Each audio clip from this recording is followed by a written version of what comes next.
श्री शिवाय नमस्तु भयम। दोस्तों, जैसा कि आप सभी लोग जानते हैं कि 23 जुलाई 2026 यानी गुरुवार को पड़ रही है आषाढ़ मास की शुक्ल पक्ष दशमी तिथि।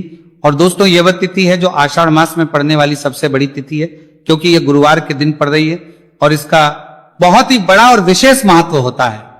पूज्य गुरु जी ने कहा है कि अगर कभी भी मौका लग जाए और आषाढ़ मास की शुक्ल पक्ष दशमी तिथि गुरुवार को पड़ जाए तो आप लोगों को 7 चने की दाल वाला उपाय तो अवश्य ही करना चाहिए। इन दोनों का संयोग बहुत कम आता है। और इसी के साथ में गुरु जी ने अपनी शिवपुराण कथा में बताया है कि इस दिन आपको 7 चने की दाल वाला उपाय तो आपको अवश्य ही करना चाहिए, क्योंकि ऐसा दिन पूरे साल में सिर्फ एक ही बार आता है। और दोस्तों, आप सभी लोग जानते हो कि गुरुवार दशमी तिथि का अगर सबसे बड़ा कोई उपाय है तो 7 चने की दाल वाला उपाय है।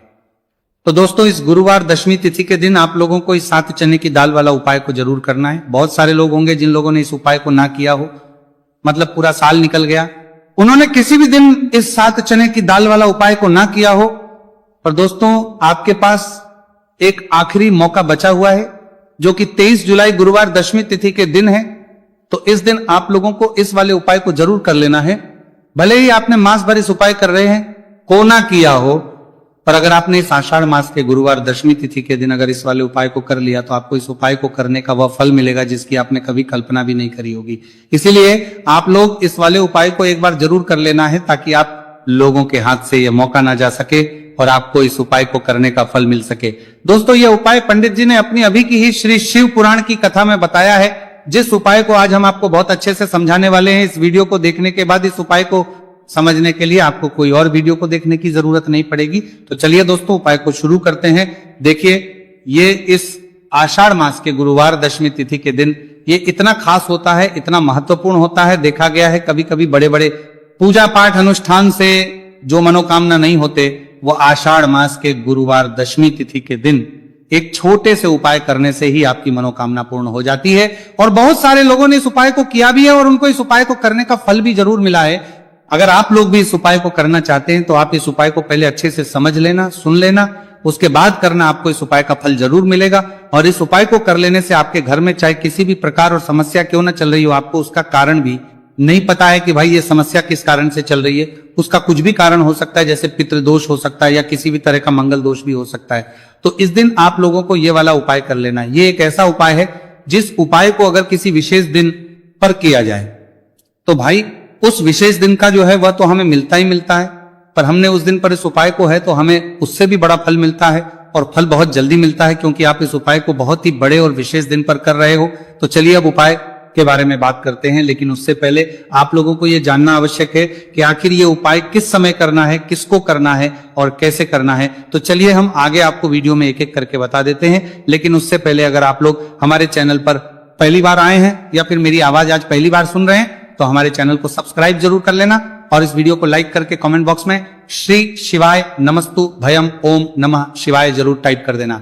तो दोस्तों, इस 7 चने की दाल वाला उपाय को हमें इस गुरुवार दशमी तिथि के दिन कैसे करना है, किसको करना है, किस समय करना है और कहां पर करना है, ये सारे सवालों के जवाब आपको इस वीडियो में मिल जाएंगे। और जो ये देखेगा भाई, उसको 7 चने की दाल वाला उपाय जरूर करना चाहिए, क्योंकि इस दिन एक चने की दाल का भी बहुत ही बड़ा और विशेष महत्व होता है। और जब बात आपको होता है जाए 7 चने की दाल वाला उपाय की, तो ये सोने पर सुहागा वाली बात हो जाती है और ये एक बहुत ही बड़ा उपाय हो जाता है इस गुरुवार दशमी तिथि का। तो अब दोस्तों, इस 7 चने की दाल वाला उपाय को आखिर करना किसको है, सबसे पहले हम लोग वो बात जान लेते हैं। तो देखो, घर की जो बड़ी माता होती है, उन माताओं बहनों में से कोई भी एक बड़ी माता बहन इस वाले उपाय को कर सकती है। और दोस्तों, अगर आप चाहे तो अपने घर में से सभी सदस्यों को भी इस उपाय को करवा सकते हैं। अगर किसी व्यक्ति की खुद की कोई मनोकामना है, खुद की कोई दुख और परेशानी है जो कि वो अपने लिए ही करना चाहता है इस वाले उपाय को, तो वो खुद अपने लिए भी कर सकता है। बाकी अगर कोई घर में से ऐसा है जो कि अपने पूरे घर परिवार की सुख और शांति के लिए ये वाला उपाय करना चाहता है, तो भाई वो भी कर सकता है, उसमें भी कोई वाली बात नहीं है। कहने का मतलब ये है कि इस उपाय को हर एक सदस्य भी कर सकता है और पूरे घर परिवार के सदस्य के लिए घर की बड़ी माताओं बहनों में से कोई एक माता बहन भी कर सकती है। माताएं बहनें अगर घर में उपस्थित ना हो या वो ये वाला उपाय ना कर पा रही हो, तो फिर घर का कोई बड़ा सदस्य भी 7 चने की दाल वाला उपाय को कर सकता है, चाहे फिर वह पुरुष ही क्यों ना हो, उसमें कोई भी दिक्कत वाली बात नहीं है। अब दोस्तों, जो अगला प्रश्न निकल कर आता है वो यह आता है इस उपाय को लेकर कि आखिर इस उपाय को हमें किस समय करना, सुबह के समय करना है कि शाम के समय करना है। तो देखो, इस वाले उपाय को आप लोग सुबह के समय भी कर सकते हो और शाम के समय प्रदोष काल में भी कर सकते हो। अब अगर आप पूछो कि भाई सबसे उत्तम समय कौन सा रहेगा इस 7 चने की दाल वाला उपाय को करने का, तो हम आपसे बस यही कहेंगे कि इस उपाय को आप सुबह के समय करेंगे तो ज्यादा बेहतर होगा। बाकी अगर प्रदोष काल शाम के समय भी करेंगे तो भी अच्छा होगा, उसमें कोई भी दिक्कत वाली बात नहीं है। तो अब दोस्तों, जो अगली सबसे बड़ी और महत्वपूर्ण बात आती है वही आती है कि सुबह अगर हम उपाय को करेंगे तो हमें कितने बजे से लेकर कितने बजे तक के बीच में करना है, और शाम के समय प्रदोष काल में करेंगे तो हमें कितने बजे से लेकर कितने बजे के बीच में करना है। तो देखो, सुबह जितनी जल्दी हो सके आप उपाय को करने की कोशिश करना। बाकी अगर किसी कारणवश लेट भी हो जाओ, थोड़ी देर भी हो जाए, तो 10 या 11 बजे तक भी आप कर लेना, पर 12 बजे से ज्यादा देरी ना हो, ठीक है, इस बात का ध्यान रखना। उसके बाद में दोस्तों, अगर शाम के समय प्रदोष काल की बात करें, प्रदोष काल का जो समय है होता है वो शाम के 6 बजे से शुरू हो जाता है। मतलब शाम के 6 बजे से लेकर 7 बजे के बीच का जो समय होता है, यह समय प्रदोष काल का समय होता है। तो आप इस उपाय को 7 या 8 बजे के बीच में भी कर सकते हो। मतलब शाम के 6 बजे से 8 बजे के बीच में आप कभी भी इस वाले उपाय को कर सकते हो, उसमें कोई भी दिक्कत वाली बात नहीं है। देखिए, गुरु बृहस्पति को मजबूत करने से हमें हमारे जीवन में सफलता की प्राप्ति होती है। यदि हमारा किसी भी प्रकार का कार्य अटक रहा है, परिपूर्ण ही नहीं हो पा रहा है, तो हमें अपने गुरु ग्रह को मजबूत करना बहुत अधिक आवश्यक होता है। देखिए, जब भी आपको ऐसा लगने लगे कि आपका जो जीवन है बहुत ही ज्यादा दुर्भाग्य के साथ बीत है, आपके कोई भी कार्य सिद्ध नहीं हो पा रहे हैं, तो जीवन में दुर्भाग्य को सौभाग्य में बदलने के लिए आपको यह चमत्कारिक उपाय करने चाहिए। तो गुरुवार की जो ये दशमी तिथि है आपके जीवन से सारे दुर्भाग्य को दूर करने वाली है। देखिए, यदि आपका गुरुग्रह मजबूत नहीं है, गुरुग्रह से जुड़ी किसी भी प्रकार की समस्या है, तब भी आपको यह उपाय करना चाहिए। आपके विवाह से जुड़ी किसी भी प्रकार की परेशानी है, बुद्धि ज्ञान और विवेक से जुड़ी किसी भी प्रकार की समस्या है, साथ ही साथ जीवन में सौभाग्य की प्राप्ति करना हो, जीवन से दुर्भाग्य को दूर करना हो और जीवन में यदि सफलता की प्राप्ति करना हो, तो आपको यह चमत्कारिक उपाय जरूर करने हैं। देखिए, आज के इस पूरे वीडियो में हम आपको 3 महा उपाय बताने वाले हैं और ये तीनों ही उपाय आपके जीवन की सारी समस्याओं को समाप्त करने वाले हैं। तो चलिए दोस्तों, जान लेते हैं विशेष उपाय के बारे में। देखिए, इस उपाय को करने के लिए आपको मात्र 7 चने की दाल लेनी होगी, यानी कि आपको 7 चने की दाल लेनी होगी। देखिए, चने की दाल जब भी आप लेंगे तो ये कहीं से भी टूटी हुई भी खंडित नहीं होनी चाहिए, इस बात का आपको विशेषकर ध्यान रखना है। इसी के साथ में आपको एक तांबे के पात्र के अंदर शुद्ध जल लेना होगा और इसी के साथ में आपको एक स्टील की कटोरी लेनी होगी जिसमें आपको शुद्ध जल लेना है। इसी कटोरी के अंदर आपको 1 से 2 गुड़ के टुकड़े भी डाल देने हैं, यानी कि आपको गुड़ वाला जल तैयार कर लेना है। अब इन तीनों ही सामग्रियों को लेकर के आपको पहुंचना है भगवान शिव के मंदिर में। देखिए दोस्तों, ये जो उपाय है आप इस गुरुवार दशमी तिथि के दिन सुबह से लेकर के शाम तक किसी भी समय में कर सकते हैं।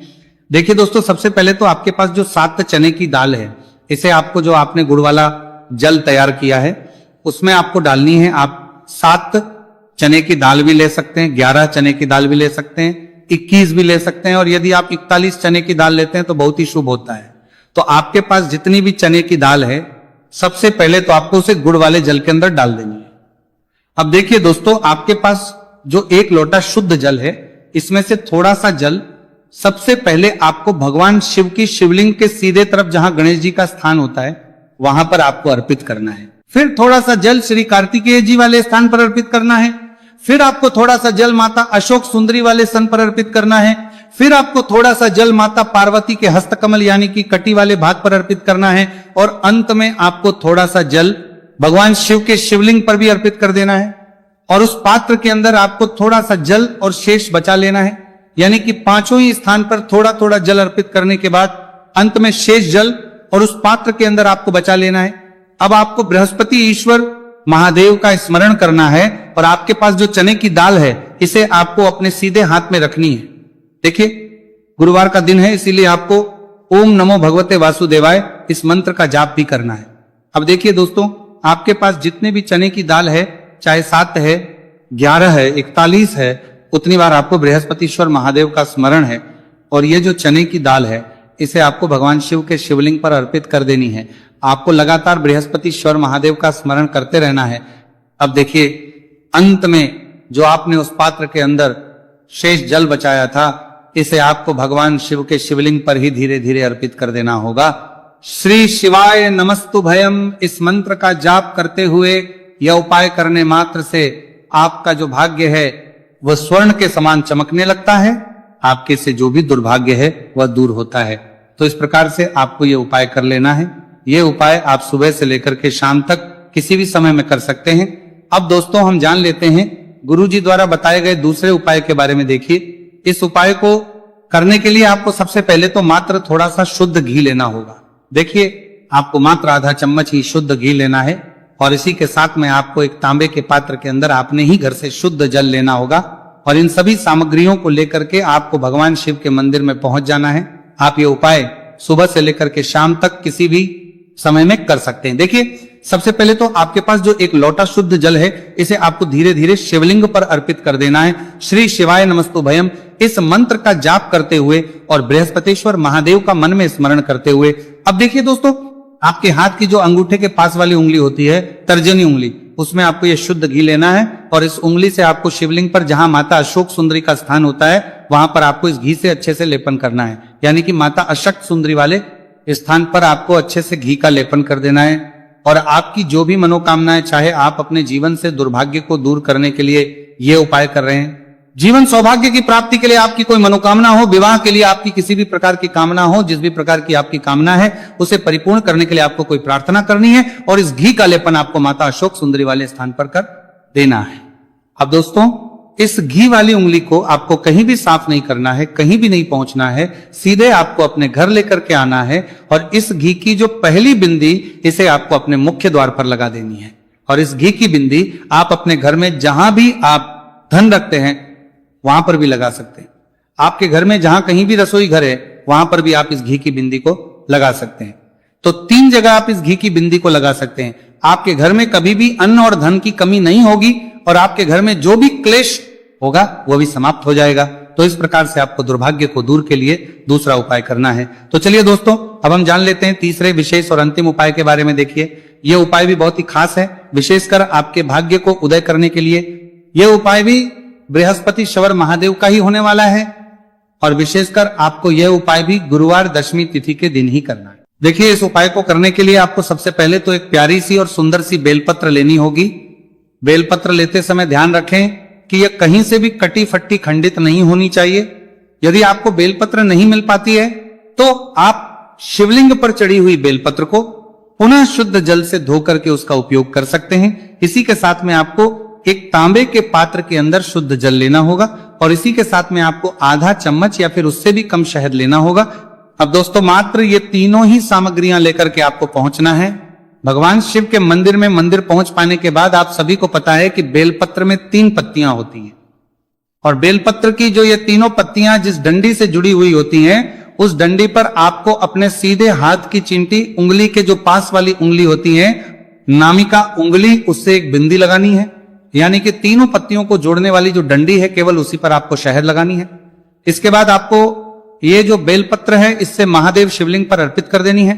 श्री शिवाय नमस्तु भयम इस मंत्र का जाप करते हुए देखिए, बेलपत्र की जो चिकनी साइड है वह शिवलिंग से स्पर्श होगी और इसकी जो डंडी है वह जलाधारी की ओर रहेगी। इस प्रकार से आपको यह बेलपत्री शिवलिंग पर अर्पित करनी है। अब दोस्तों, अंत में जो आपके पास एक लोटा शुद्ध जल है इसे आपको धीरे धीरे शिवलिंग पर अर्पित करना है। श्री शिवाय नमस्तु भयम इस मंत्र का लगातार करते हुए देखिए, ये जल आपको एक विशेष प्रकार से समर्पित करना है। यानी कि ये जल आपको 7 बार में समर्पित करना है। यानी कि थोड़ा सा जल आपको समर्पित करना है, फिर आपको थोड़ी देर रुकना है, फिर आपको थोड़ा सा जल समर्पित करना है, फिर आपको थोड़ा रुकना है। इस प्रकार से आपको थोड़ा थोड़ा जल 7 बार में शिवलिंग पर और करना है। इस प्रकार से आपको 1 लोटे जल से ही ये जल समर्पित करना है, लेकिन को थोड़ा थोड़ा जल करके 7 बार में शिवलिंग पर यह जल अर्पित करना है। और आपको लगातार बृहस्पतिश्वर महादेव का स्मरण करते रहना है। देखिए, जैसे ही ये जल शिवलिंग से होकर के जलाधारी की ओर बह करके आएगा तो इस जल को आपको अपने सीधे हाथ में लेना है और इस जल का छिड़काव आपको अपने पूरे शरीर पर कर लेना है।